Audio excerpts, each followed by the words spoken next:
Okay. We're going to get to the podcast in just 1 minute. But imagine I gave you the opportunity to invest in Microsoft, in Apple, in Tesla at its infancy. And now you made all this profit, and it would be unbelievable. You'd be so thankful and so grateful. I believe that day is today for Torch. Because for the next 36 hours, every donation you contribute at givetorch.net is doubled by our generous matchers, and you can come in at the ground floor. Yes, last year over 1 million people enjoyed our podcasts. You as well, I hope. And I believe we can get to 10 million this year. But we need your help. It's only 1 day a year that we ask. We need your contribution. We need your partnership. We love your partnership and your friendship. Please contribute at givetorch.net, givetorch.net. Every dollar is matched. I apologize for taking your time. Thank you so much in advance for your support. Enjoy this episode. You are listening to Rabbi Aryeh Wolbe of Torch in Houston, Texas. This is the Thinking Talmudist Podcast.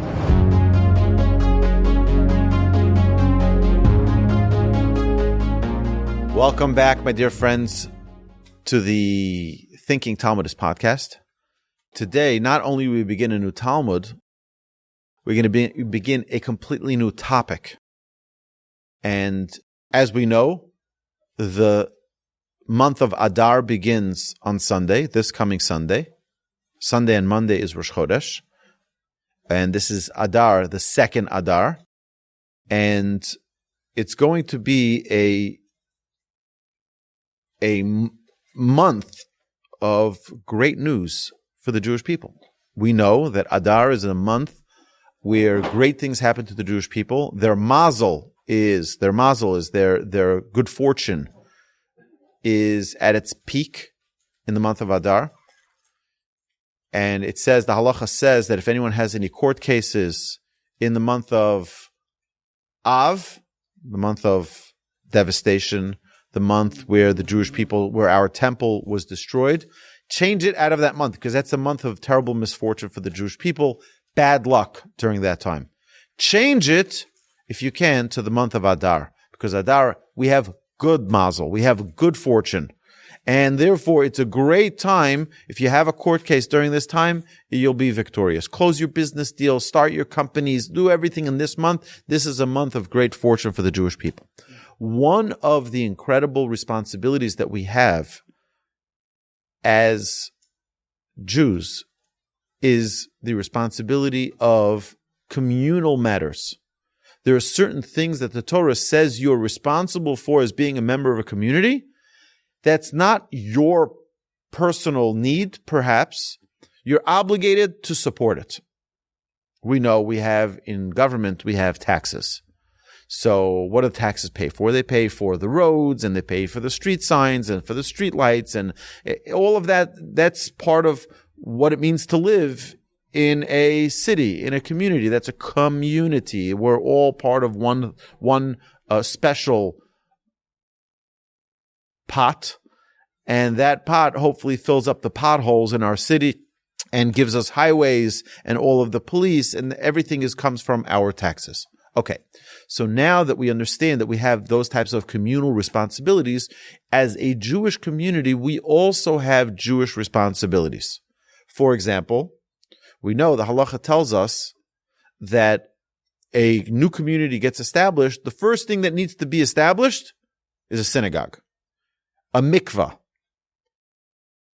These are things that you can't be without a mikvah, you can't be without a synagogue. An Eruv is later. You can live without an Eruv. You can't live, a Torah observant couple cannot live in a community that does not have a mikvah. Of course, then a cemetery. There are many, and the halacha gives all of the priorities of what comes first, what comes second, what comes third. You need a Torah scroll, right? How are you going to get a Torah scroll? It's not free. It's going to cost. You're going to have to, commission a scribe to write it. It's a year or two long project. It's a very long project, and someone needs to support his family during that period of time. So these are things that are important for us to start thinking about. What are our priorities? Purim is a time of giving charity, and we're going to have to prioritize what we give charity to we know there's a fundamental principle in Judaism. Kol haposhet yad notnim lo. Anybody who sticks out their hand for charity, you give them. You never, ever let someone walk away empty-handed. Someone comes for charity, whether it's a charity you do like or charity you don't like, so give them 10 cents. You can't not give a person charity. When someone asks, you give. That's rule number one. When someone asks, you give. Now, if you can't give a lot of money, so give some money, something. You don't have to be passionate about every cause. I can tell you, I have people, Houston has become a destination where many door-to-door collectors come in our neighborhood. And they're coming for different causes. One is coming because he's marrying off children. I was going to ask someone came over to me in shul yesterday. I was in New York. Someone came over to me in shul and said, I'm marrying off a child. I was going to be like, I also am marrying off a child, so maybe we should I'll give you and you give it back to me or something like that. You know what? If someone comes and asks, there's more than just a financial need. Always know that. If someone comes and asks, there's always more than a financial need. They need a smile. They need encouragement. They need love. They need attention. They're coming. A guy is leaving his family in Israel, and he's coming to the United States to raise money for a wedding, whatever it may be. Definitely, it's something that you need to assist, but not only assist with dollars, assist with a smile, assist with care and concern. Hashem should bless you. The wedding should be beautiful. Everything should go with success. I only have $1 to give you, so here's $1. If you have $100, you have $1,000, whatever it is, each person according to their ability. But you don't have to love every cause that someone comes to you for. Oh, I had a guy come to my house. I'm not kidding you. Very, very sweet man. He said his wife fell ill. She passed away. He has 5 children, 4 or 5 children. He says he owned a dental clinic. And when his wife got ill, he sold his business and the guy cheated him and never paid him. It was a whole story. Either way, he says, I want to get back on my feet. I'm trying to put some money together so I can get back on my feet and start my business. Now, everyone has different opinions on that. Some people can have the side of mercy, saying, you know what, I'll give him some money, help the guy out, get him on his feet. He's a widower, right? Other people would say, go find an investor. Another person would say, I can give you a little bit. One person, it's like everyone has a different attitude. You don't have to love it, but when someone comes and asks, you have to give.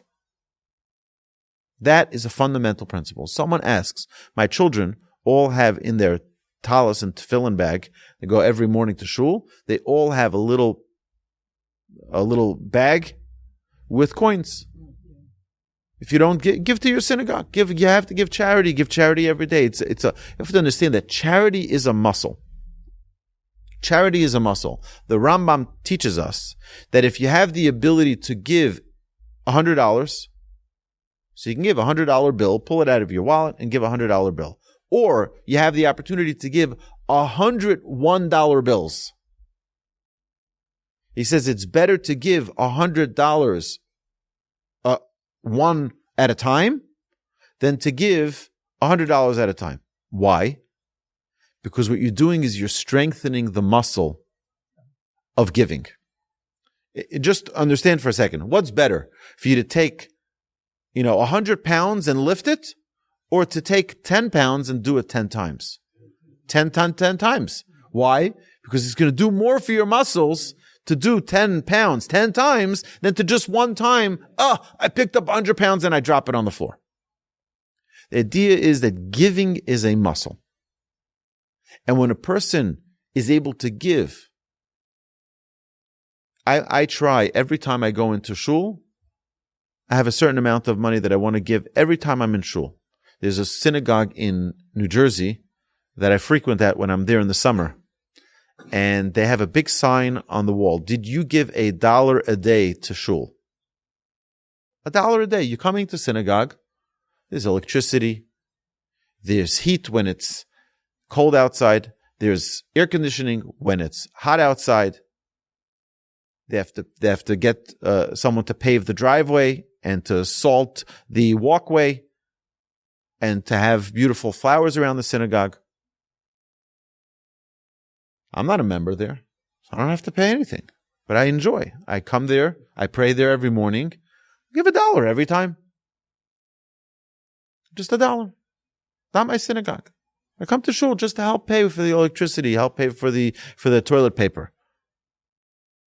Just to feel like you're part of a community, you take responsibility for the community. Now, it happens to be that in most synagogues, you don't have someone coming and saying, have you contributed to the synagogue today? Have you contributed? Sometimes you have someone go with a charity box, and they'll go, the tzedakah box, and during davening, they'll go, because there is a very special omen that if you want your prayers to be accepted, you give charity, because charity breaks the barriers of the forces of evil.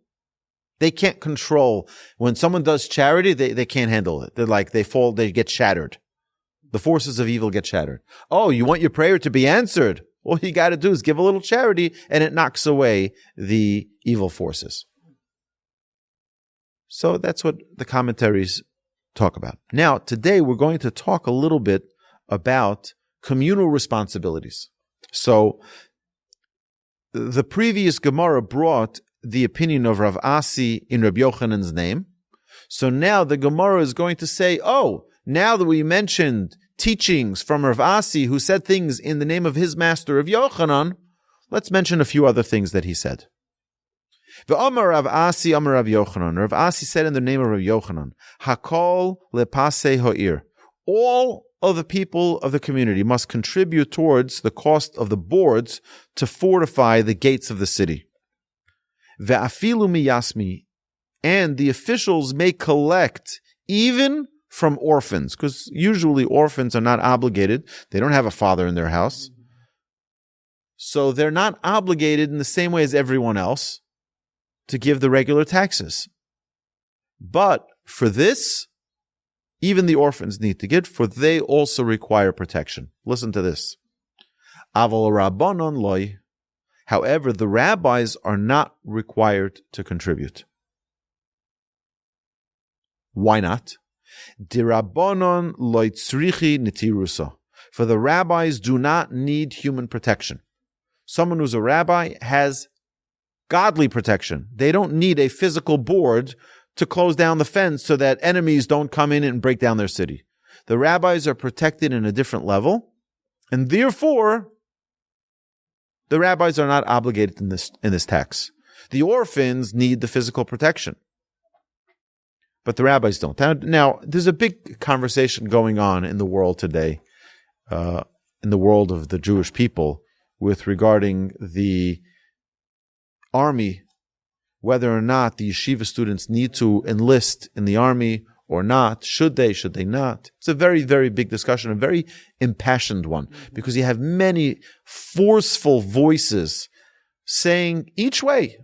One is saying, and even, by the way, even many secular who are saying, that's our holy grail. You won't ask the priest to go serve in the military. You won't ask the Pope to serve in the military. Why? Because everybody understands they're the holy grail of the Jewish people. The yeshiva students are the holy grail of the. Now, I'm not getting into this argument. I have pretty strong opinions. I personally went to enlist into the IDF. My father served in the IDF. I was not accepted because I was already married and had 2 children. I said, please, I want to do it for my people. I want to just go into the army for my people. I want to be part of the team. And they're like, thank you very much. You can go home. We don't need you. If we need you, we know exactly where to find you. And I tried. I really tried. But I only became a citizen anew when I was 24 years old and had 2 children. So it wasn't an option. Either way. I remember when I came to the office, I dressed like a yeshiva student, young married man, but a yeshiva student nonetheless, with my jacket and my hat. And I said, I came to enlist. I came with my fresh Tudat Zehut, my citizen license, my citizen card. I'm an Israeli citizen. I said, They looked at me like, what are you doing here? I said, what do you mean? I came to fight for my people. They're like, they looked at my card. They're like, they put some digits in the computer. They typed around and they're like, you can go home. We don't need you. If we need you, we know where to find you. Either way, I say, yeah, I can deliver food to the people. I can give them to the soldiers. I can clean their guns, something. No, they didn't need me. So either way, I'm not a fan of people avoiding the army if they're not learning 100% of the time. I'm talking about 100% of 100. Do 60 minutes out of 60 minutes you're learning. That's holy of holies. That everybody agrees. Even the secular agree that those who are, we're talking about if someone is half in and half out, has a little side job, there's no excuse. Go to the army. If you're not fully in yeshiva, and my grandfather said this, he said, anybody who's not sitting in yeshiva and learning with the utmost seriousness has absolutely blood on his hands. It's called a rodef. It's a pursuer. Because of you, they're running after the regular guys who are learning 60 minutes out of 60 minutes. Because you're playing games in the coffee room, or you are, taking a side job because you're not learning full time with all the seriousness, with all the fire. Now they're pursuing those who are because you're playing games. And it's something which is very serious. I think, look, we have to feel a sense of burden. But the Gemara here says, the Talmud that we just learned here, 8a in Tractate Baba Basra, towards the bottom, the 6-7 lines from the bottom, is telling us here that if you are a scholar, if you're calls it a rabbi, but the rabbi means Rav b'chachma, that you have a great amount of wisdom of Torah, and you study, and you teach, and you're there, that's your communal responsibility. We have to understand that communal responsibilities are not the same. They're not the same. We all know that we make preference to women have different responsibilities than men. Why? We're all the same. What happened to equality? It's different. Certain responsibilities that certain people have. Artists, they don't pull out of the studios. They tell you, we need artists. Musicians, we don't pull them off the stage. You need to perform. Torah scholars are the protectors of the spiritual protectors of the Jewish people. And the soldiers say this. The soldiers, secular soldiers, during this war now, the Simchas Torah war in Gaza, pleading, yeshiva students, don't stop your Torah study. Your Torah study is our engine. So there has to be a balance of this. It can't be all on one side, that you only have people in the military or that you only have people studying Torah. But a person needs to know if they're not all in, I'm talking all in on the study of Torah, then they have to go to the army. Or find a different responsibility that you will do for the community and work out some type of agreement then, which they do have. They have, it is amazing though, that if you look at the religious community, you have maybe 10,000 charity organizations that help with every different type of assistance. I got a phone call just Monday morning. A guy said there's a patient in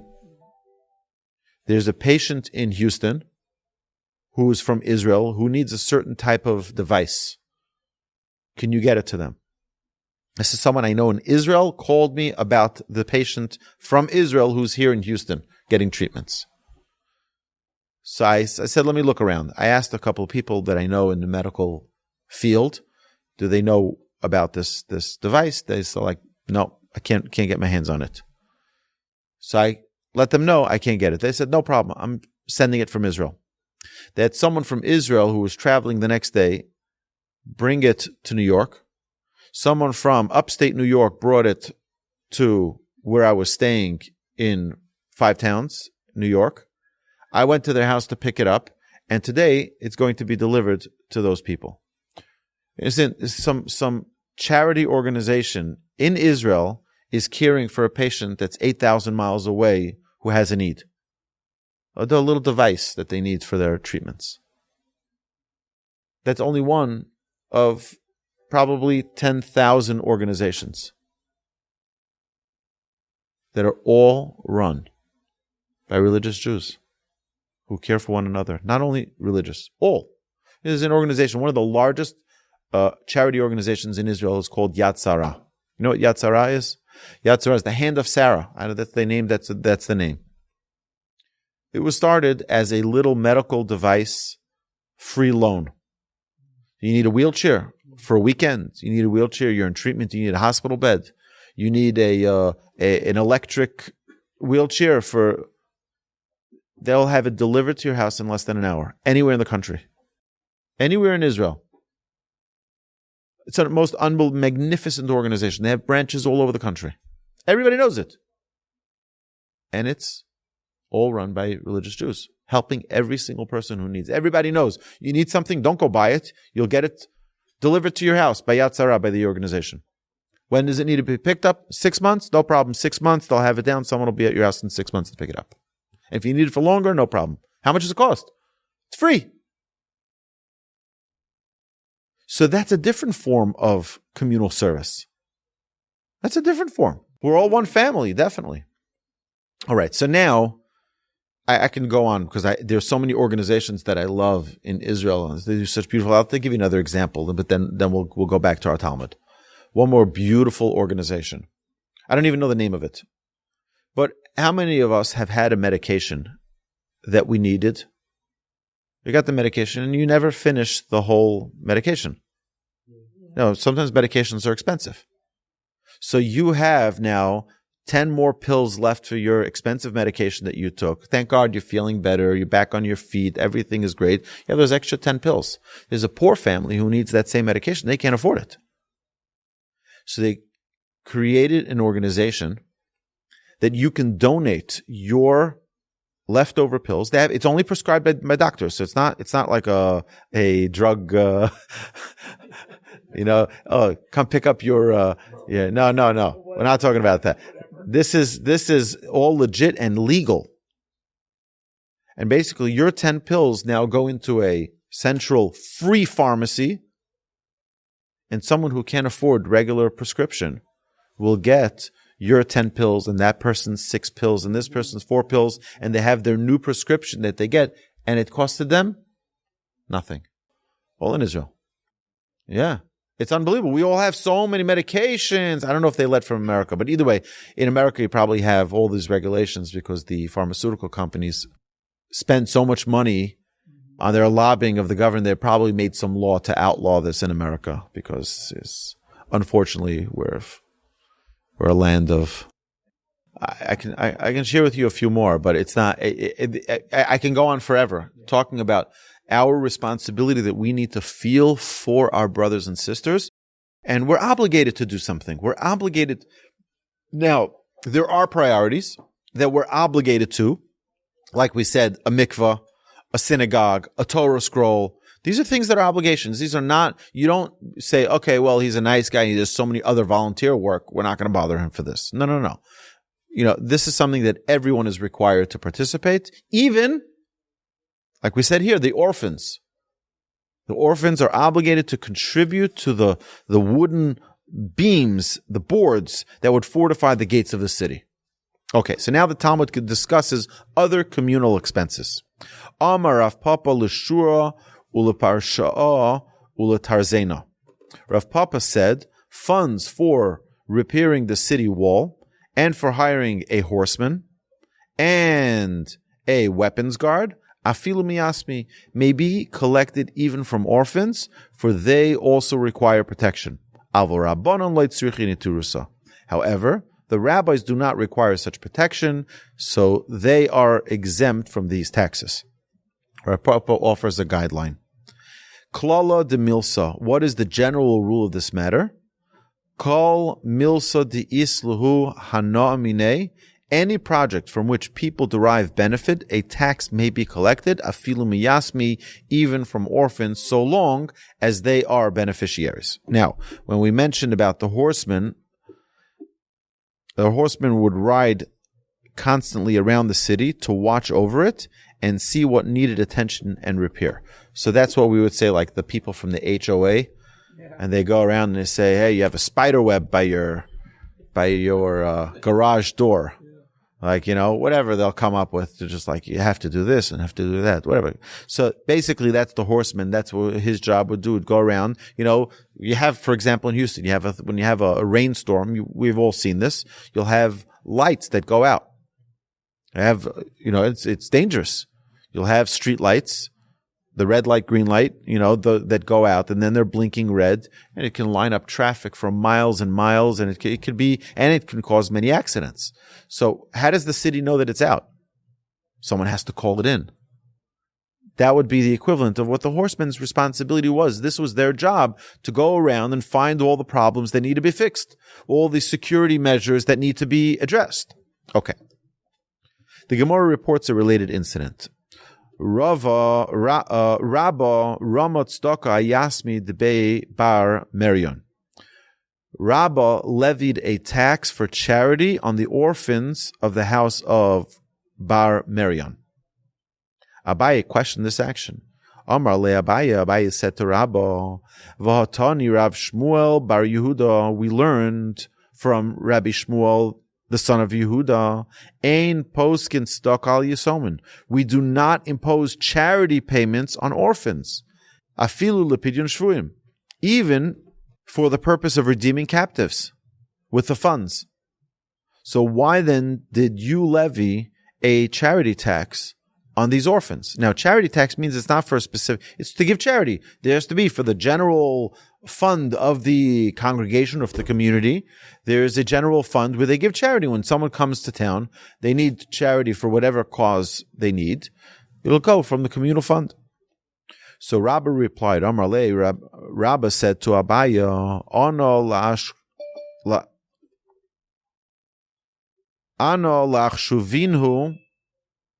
lachshavinu ka'avidna. I did this to make them prominent in every charitable cause as their father had been. Thus, since the tax actually benefited the orphans from the house of Bar Merion, it complied with the guideline established by Rav Papa above. Meaning, because they were beneficiaries of the charity, I wanted them to feel like they were prominent, to feel good that they are giving like their father did. But the truth is, because they were recipients of that charity, the communal fund, therefore it was okay to levy this tax. The Gemara relates an incident involving Rav Shmuel Bar Yehuda's teaching. Ifra Hurmiz Ime de Shavur Malka. Ifra Hurmiz, the mother of King Shapur, Shadra Arnika Ledinre, once sent a pouch of gold dinar coins. Lekamed Rav Yosef, before Rav Yosef Amra, and she said to him, Lehave lemitzvah rabba, let the money be used for a great mitzvah. But she did not specify which mitzvah she had in mind. Rav Yosef was perplexed. Yosef Rav Yosef v'koma ayin bey. Rav Yosef was sitting and analyzing the question of my mitzvah rabba. Which act of charity is considered a, quote, great mitzvah? She said to use it for a great mitzvah. What's a great mitzvah? Abaye suggested an answer. Amar le Abaye said to Rav Yosef, Midetani Rav Shmuel Bar Yehuda, inasmuch as Rav Shmuel Bar Yehuda taught, Ein poskin stok al yisonin, we do not impose charity payments on yisonin, ella afilu lepidyon shvuin, even for the purpose of redeeming captives with the funds. From here we learn from this teaching that pidyon shvuin mitzvah rabbi, that redeeming captives is a great mitzvah. Since Rav Shmuel stressed that orphan funds are exempt even from the mitzvah of redeeming captives, we see that this mitzvah surpasses all other acts of charity. Abaye therefore advised Rabbi Yosef to use Ifra Hurmiz's donation to redeem captives. Okay, let me ask you, what does it mean to redeem captives? Imagine the situation we're in right now. We're in a war. Let's say Hamas says, if you give us $5 billion, we'll release all the captives. Who would be the first in this room to donate? We'd all jump, our hands jump up. What do you mean? If that's what gets 134 remaining captives out of Gaza, we'll do it in a heartbeat. Who wouldn't do it? That is such a great mitzvah. It's called a mitzvah rabbah. There's a mitzvah in the Torah. If someone is taken captive, by the way, governments used to do that all the time. Governments used to do that. They used to take the rabbi, they used to take a leader of a community, put him in prison. For what? Oh, you want to release him? You're going to have to give us money. That's what they did it for. You know what? You got to do it because no Jew is going to be left behind. No Jew is going to be left behind, and therefore we give the money. It's fine. It's just money. Get the Jew out because the Jew has to be free. You can give the money and then take your sniper rifle. Well, I don't know about people. That's a different question. That's a really, really serious halachic dilemma. Whether or not you can release someone who has blood on their hands. Yeah. We're not talking about someone who did small theft and stole a chocolate bar from a supermarket. You know what I'm saying? We're talking about someone who killed another human being or planned a terrorist attack. To release 5 of those animals I don't know that that's and then. It's not only one. You're talking about sometimes it's 10, or in Gilad Shalit case, it was over 1,000. Over 1,000 people released. It just shows you the value of a Jew. But I think that's what it just shows you. I think that's 1,000 to 1. Right. So money, yes, money is very different than releasing an actual terrorist. Which is, by the way, some of, I think, possibly the policy of why Israel stopped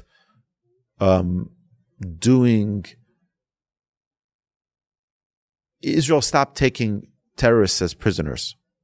I mean, they are now in Gaza because they're getting a lot of intel, but they used to take them as prisoners. Now they just shoot them and kill them. There's a terrorist attack. They're not trying to save the guy. Get rid of him. We don't need his intel. And it's one less bargaining chip for them. And it's another, and plus that guy's a terrorist. He doesn't deserve to live. There's no country in the world that will say, oh, a terrorist who just blew up a bus, let's just take him for questioning and bring him in and, put him in prison. No, what do you mean? No, kill the guy. There should be absolutely no place for any type of leniency on this matter. On the contrary, I think this should be much, much tougher. Okay. So the Gemara now explains how we know that redeeming captives is such a great mitzvah. Amalei Rava l'Rabba bar Mari. Rava said to Rava, the son of Mari, Minah ha milsa d'amar Rabbana. From where do we derive this point that the rabbis have said, namely, the pidyun shvuin mitzvah rabbahi, that redeeming captives is a great mitzvah? So he gives a source. Again, we know that everything we do in our Talmud class needs to be sourced. No sources is not a Jewish way. We have to give sources to everything. So he brings a source, Amalei Dichsiv, because it says in the verse. Where does it say this? Jeremiah 15:2. V'hoya ki yomru elecha ona neitze v'amarti aleichem v'amarto aleihem ko amar Hashem asher lamaves maves v'asher lacherev cherev v'asher larov rov v'asher lashvi shvi. And it will be when they say to you, to where shall we depart? And you shall say to them, thus said Hashem, those destined for death depart to death, and those destined for death by sword depart to death by the sword, and those destined for death by hunger depart to death from hunger, and those destined for captivity depart to captivity. Rabba Bar Mari uses Rabbi Yochanan's insight to explain the proof of the verse. Rabbi Yochanan said, Kol ha'mu'uchar ba'pasuk zeh kasher mechavero. Each subsequent calamity in the verse is harsher than the one preceding it. The first one started off with death. Second one was by sword. Third was by hunger. And the worst is by captivity. So Rabbi Yochanan establishes the truth of his insight. Cherev kosher mimav is death is death by sword, the calamity mentioned second, is harsher than death. Why? That's number 2 is worse than number 1. Why? What's regular death? Death is natural causes. If you wish to, what's your proof to that? He says, if you wish to say that this point is established by the biblical verse, he says you can say it either as a biblical proof, I'll give you a verse for it, or I can just tell you that it's rational arguing, a rational reasoning. It just makes sense that you can deduce it like that. If you say that it's that I should prove it out of a rational argument, he says, Hai ko minavel, v'hai ko minavel. He says this one is put to death by sword is disfigured, and this one who died naturally is not disfigured. Okay, someone who's killed by sword is disgusting. It's like dismembered, disfigured, killed by sword. Someone who dies naturally dies in a bed. And it's very interesting. I'll tell you a beautiful story. I've said this many years ago. I haven't said it in a long time. Rabbi Aaron Kotler was the leader of the Lakewood Yeshiva. Brilliant Torah scholar. He was approached during the Holocaust. A bunch of rabbis approached the mafia. And they said that there was a certain village of Jews in Italy that was going to be massacred by the Germans. And they asked, he went out to one of the mafia families in New York and asked if they can help save the Jewish community. And they said, we'll do what we can. The next day, the entire Jewish community was evacuated and saved. So Rabbi Aaron Kotler came back to the head of the mafia, to the Don, with one of the great philanthropists, with a large sum of money.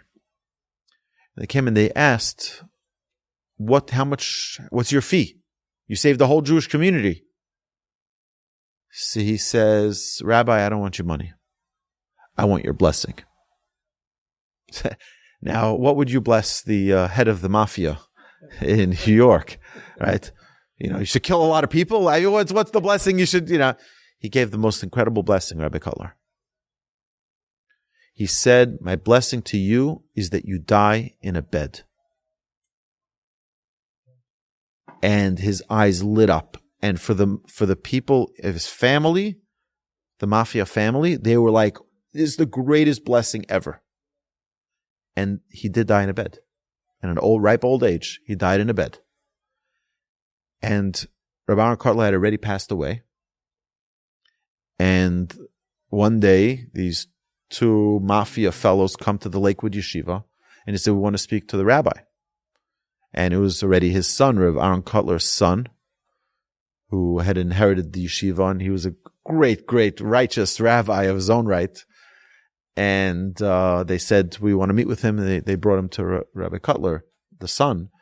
And he said, I'm not my father. I can't give blessings. They came to get a blessing. They said, your father's blessing came to fruition. And indeed, our father wasn't killed in an alleyway.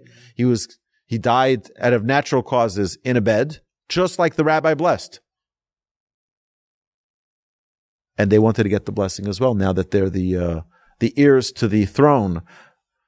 And Rabbi said, I'm sorry, but I don't have the same powers my father had. And I can't give the same blessings. But this is a true story. It's an unbelievable thing. There's a big difference between dying in a bed and dying by sword. A sword could be many things. Sword can be, God forbid, a car accident. It could be another type of traumatic injury that causes death. It could be with terrible pain, and it could be with terrible disfigurement. And that's why it's more severe than regular death. Okay, so it makes sense. It's a rational proof. And if you want me to give you the verse, honorable in the eyes of God is the natural death of his pious ones. Why? Because that's the most appropriate way for a person to die, is just natural causes. Okay. Rabbi Yochanan now proves that why death of the sword is preferable to starvation. So Rav Kasha Micharev, we know that death from hunger, that's the third level, is harsher than death by sword, which is the second level. I can give you in a rational argument, or I can give it to you by verse. We know that a person who starves to death suffers in the process terribly. But one who is killed by sword does not suffer. They die very quickly. If you want a verse to prove this, I'll give you a verse. More fortunate were the victims of the sword than the victims of the famine.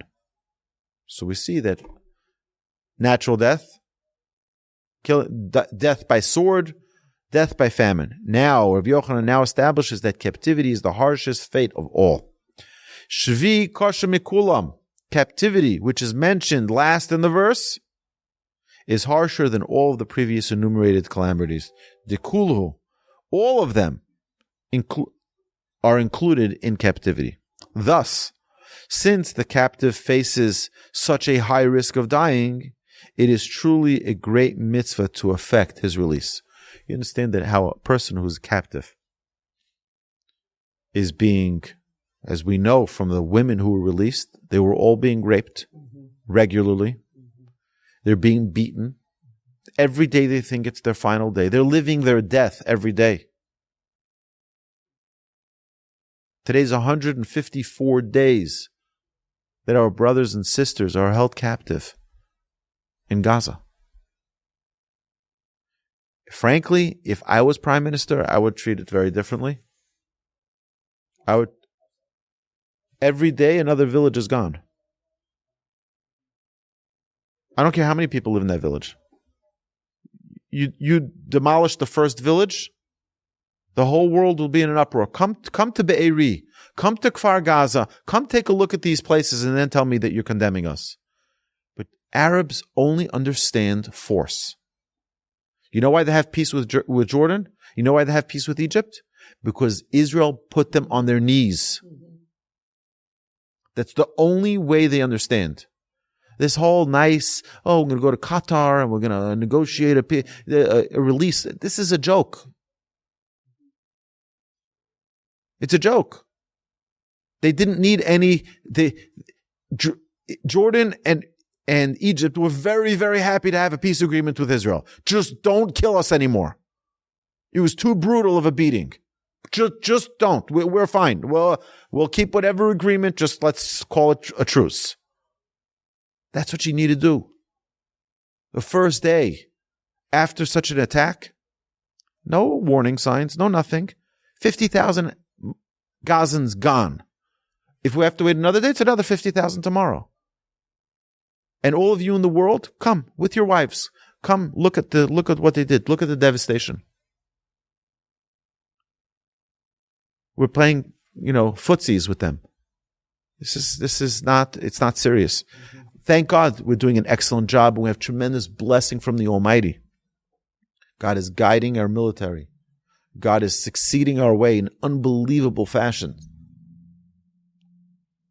But that's not the language they understand. So either way, we're going to stop here.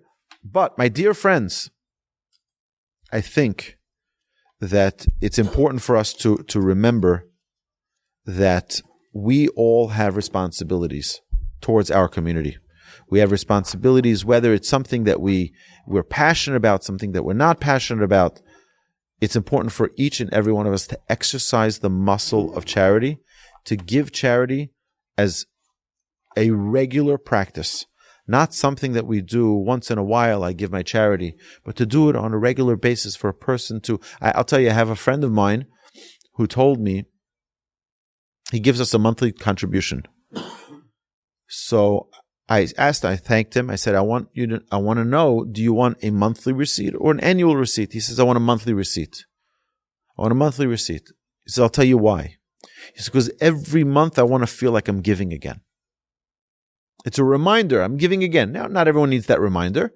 But he says, every time I open up the mailbox and I see that receipt, I'm like, I gave money again. And it's a good perspective for a person to flex that muscle, and not to show off, but to flex that muscle and to strengthen it as much as possible.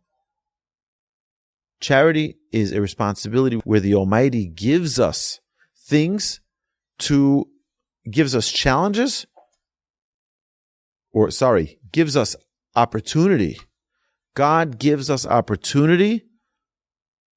He says, I'm going to give you money. Let's see what you do with it. Are you going to be a good custodian of the money I give you? And that's our challenge. That's our task. Is to not say, I'm going to have it for a rainy day fund, for someday. You think Hashem can't replenish your account? Every penny you give, you get back. Because Hashem says, you're a good custodian of my money. You give it out properly. Here's more money for you to give out. And here's more money for you to give out. That's the way it works. And anybody who hasn't tried it and tested Hashem, you can test Hashem on this. No problem. We have to be, it's not our money. That's the mistake we make. We think it's ours. It's not ours. It's Hashem's. So I'm not going to be tacky, and I'm not going to be, but this coming week is our only fundraiser that we do in the entire year. We don't ask the entire year. We don't ask. We don't want to ask. We want to just learn and learn and learn and learn and learn. And that's our entire mission, is just learning Torah. One time a year, we have to pay for the electric, we have to pay our rabbis, we have to pay for all of the things that we do, all of the technology that we have here, so we can continue to share Torah with the world. So God willing, next week, everyone's going to have an opportunity to participate and to be partners with us. And it truly is a partnership, because if someone says, I want to invest, we can continue. Someone says, I don't want to invest. I'm sorry, I'm not interested in what you do. So then we have to close our doors. It's fine. It's not a big deal. I'll get a job. I'll work in Walmart. I'll bag groceries. It's not a big deal, right? Hashem is going to provide anyway. But I love what I do. And I hope all of you love it as well. So my dear friends, have an amazing Shabbos. And let's do charity together, God willing, every day of our lives. My dear friends, have a great Shabbos.